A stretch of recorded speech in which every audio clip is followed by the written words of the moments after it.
All right, check out this view.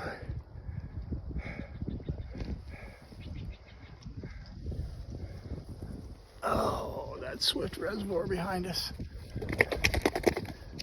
You can't see Mount St. Helens. It's off over in that direction.